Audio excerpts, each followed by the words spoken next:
cuando venía para acá pensaba de algún modo agradecer la invitación haciendo un reconocimiento. Yo no sé si muchos de ustedes saben, seguramente quienes son de la casa del CLAE, que el CLAE, en realidad antes que el CLAE, en la prehistoria del CLAE, hace 55 años, en el año 56, los equipos del bien común, que me corrijan los que más saben si ese era el título, hacían la primera encuesta en Montevideo de familias, una encuesta a unos 3.000 casos de 800 familias, dirigida por Juan Pablo Terra. 2 años después se funda el CLAE, y hasta donde sé, quizás me equivoque, es la primera encuesta social que se hizo en Uruguay. De hecho, el CLAE fue en el 58 el primer instituto de investigación en ciencias sociales, incluso antes de economía y del Instituto de Ciencias Sociales de la Facultad de Derecho. Entonces, me parece buena cosa que cuando se plantea la discusión sobre un concepto teórico nuevo, novedoso, y que también motiva y moviliza en términos políticos, como es el término de cohesión social, bueno, uno de los líderes en el ámbito académico sea precisamente el CLAE. Bien, para ir muy rápido a los 2 o 3 comentarios que quería hacer, ofrezco las mismas disculpas que Andrés Estagliola. No pude participar del taller, del seminario, e incluso no pude tampoco ver las relatorías, escuchar las relatorías, pero sí seguí o sí leí con atención 2 de los documentos, el de Marcia y el de Pablo Martínez, así que básicamente mis comentarios muy breves van a versar sobre lo que allí se plantea. Yo creo que el concepto de cohesión social tiene al menos 2 ventajas y al menos un defecto, por lo menos como se plantea en los documentos y como se plantea en otros trabajos que son retomados por los documentos, como los de Eugenio Tironi, lo que ha desarrollado CEPLAN, CEGIP. Las 2 virtudes, o por lo menos para mí 2 de las virtudes, son que en primer lugar es un concepto válido no solo para los países en vías de desarrollo, como es el nuestro, sino un concepto válido para los países más desarrollados.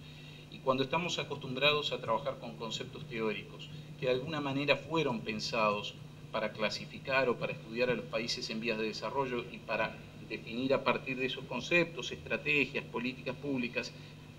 enfrentarse a un concepto que de alguna manera coloca desafíos diferentes pero también comunes a sociedades con distintos grados de desarrollo, me parece que eso es interesante. El concepto de cohesión social o los debates sobre la cohesión social se inician en realidad en Europa y en el ámbito académico de los países europeos, la crisis del estado de bienestar, bueno, todo lo que se ha dicho seguramente hoy, las migraciones, el quiebre o la fractura también de las sociedades más desarrolladas y con características diferentes en las sociedades en vías de desarrollo o menos desarrolladas. Entonces esa me parece una virtud. Una segunda virtud es que el concepto de cohesión social intenta de algún modo articular, perdón la expresión, yo no soy economista, pero me parece que es lo más gráfico, oferta y demanda. Por un lado, la sociedad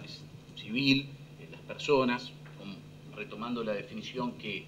plantea Tironi, en definitiva, de un lado hay mecanismos institucionales, educación, sistemas de protección social que tienen una funciones a cumplir para alcanzar la cohesión social, y del otro lado está la ciudadanía, sus comportamientos, valores, etc. Y creo que, nuevamente, frente a conceptos teóricos tradicionales que normalmente colocan la mirada sobre los déficits que hay en la población, de alguna manera el concepto de pobreza también nos hace pensar en esos términos, bueno, un concepto teórico que nos obliga a pensar los, entre comillas, déficits de la población, pero también, y quizás más, los déficits de las instituciones, no solo de las instituciones públicas y de las políticas públicas, creo que es una innovación interesante. Porque de algún modo la responsabilidad no recae exclusivamente sobre la población, los hogares, las personas, sino también sobre los déficits de las políticas y de las instituciones. El defecto que yo le veo al concepto teórico, pero quizás es por mi ignorancia, es que el concepto de cohesión social así definido, incluso como lo define Tironi, puede ser un concepto válido para distintos tipos de cohesión social, y a mí en lo particular no me sirve cualquier tipo de cohesión social. Una sociedad opresiva también puede ser muy cohesiva, una sociedad donde para utilizar la definición de Tironi,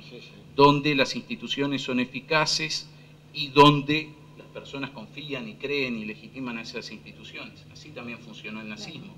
Entonces, yo creo que no está en el espíritu del legislador, seguramente, pero lo que digo es, que al concepto de cohesión social, sin correr el riesgo del estiramiento conceptual al que hacía referencia Andrés, sería bueno adjetivarlo. No cualquier cohesión social es la que estamos buscando. Buscamos una cohesión social donde básicamente las sociedades, independientemente del grado de desarrollo y de desarrollo material y de crecimiento, logren generar mecanismos de resolución de los conflictos que sean legítimos y que se afinquen en principios democráticos. Creo que por ahí, en pensar que una sociedad no penaliza, no castiga, no devalúa los conflictos, sino que incluso los alienta y que genera mecanismos pacíficos, compartidos, para resolver públicamente esos conflictos, para mí eso es cohesión social. Y quizás pueda haber una sociedad que en el IDH aparezca más baja que otra y es más cohesiva desde este punto de vista. El cuarto comentario muy rápido que quería hacer refiere al Uruguay, pero creo que esto ya se ha dicho hoy, simplemente como dos anotaciones. Me parece que sí, efectivamente, en el sistema educativo o en las fallas del sistema educativo en general, coincido en esto plenamente con Verónica, que identificar o advertir indicadores más críticos de resultado en educación media no significa que la educación primaria no sea en parte responsable de todo ese recorrido, e incluso más atrás. Yo siempre tengo una hipótesis que me gustaría ver a alguien que tenga tiempo para probarla, y es que probablemente ese 20% de cada cohorte que nace que va arrastrando, entre comillas, déficit, no le encuentro otra expresión, desde los 3 primeros años de vida, que es ese bolsón que repite en primer año, ¿no?, de escuela, y que es ese bolsón que seguramente abandona la educación media luego de terminar la primaria, muchos con rezagos porque repitieron y repitieron mucho, y que la abandonan sin siquiera aprobar el primer año de ciclo básico. Entonces, en realidad estamos hablando de gurises que hacen todo ese recorrido por la educación inicial, por la educación primaria, y que, bueno, quedan por el camino en los primeros años de la educación media básica. Pero en eso también hay que tener en cuenta, y hace el relato de la cohesión social, que el estancamiento del sistema educativo uruguayo, y en particular de la educación media, no es el resultado de lo que ha pasado en Uruguay ni en los últimos 5, ni en los últimos 10, ni en los últimos 15, ni en los últimos 20, ni en los últimos 30 años. Viene de muy atrás. Y doy un indicador, si se quiere, muy simple de esto. Fíjense ustedes, si ustedes toman a la población que tiene entre 55 y 64 años de edad en Uruguay, hoy alguien decías tú, entraste en el 58, bueno, probablemente esas cohortes de edad, el 25% de esa cohorte o de ese grupo etario culminó la educación media superior. Es un porcentaje levemente mayor a sus coetáneos españoles, levemente mayor a sus coetáneos italianos y similar a sus coetáneos argentinos o chilenos. Hoy en día los jóvenes entre 25 y 34 años de edad de España, de Italia, no estoy hablando de la media de la OECD, de Chile o de Argentina, en un porcentaje mucho mayor a sus pares o coetáneos uruguayos, culminaron la educación media superior. No estamos hablando acá necesariamente de la calidad de los resultados, de cómo salen, pero que salen más de la educación media superior que lo que logra el Uruguay o que lo que salen de Uruguay, eso no cabe duda. Y ese estancamiento, si uno mira todo el recorrido, es decir, si uno sigue, no las cohortes extremas, sino 55, 64, 45 a 54 y así hasta llegar a los jóvenes, se va dando cuenta en qué momento se enlenteció, en qué momento se redujo la pendiente de progreso que tenía el sistema educativo uruguayo. Y fue allá por los 60, 70, y se enlentece el progreso educativo uruguayo. Y no es raro, porque allí pasan muchas cosas. Acá hay varios economistas en la sala. El PIB prácticamente per cápita, valores reales, no creció del 55 al 68. El Gini, si comparamos el Uruguay de los 50, está bien, con modelizaciones, todo lo que quieran, pero si comparamos el nivel de desigualdad de Uruguay de mediados de los 50 con el de mediados de los 80, son dos países distintos. Entonces este país vivió una tragedia a mediados de siglo,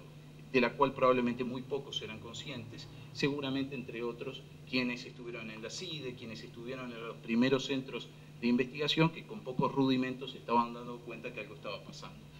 Afortunadamente Uruguay, más allá de la crisis del 2002 y en todo este largo periodo desde la restauración democrática, ha hecho avances, pero tiene desafíos enormes. Y particularmente el desafío mayor, creo que a esta altura todos somos conscientes de ello, me refiero al campo de las políticas sociales convencionales, pues sí que hay otros desafíos en otras áreas quizás mayores, Pero en el campo de las políticas sociales sectoriales el desafío mayor está en la educación. Entonces creo que es un buen término el de cohesión social, ya que casa oferta y demanda para que lo apliquemos en particular al campo de las políticas educativas.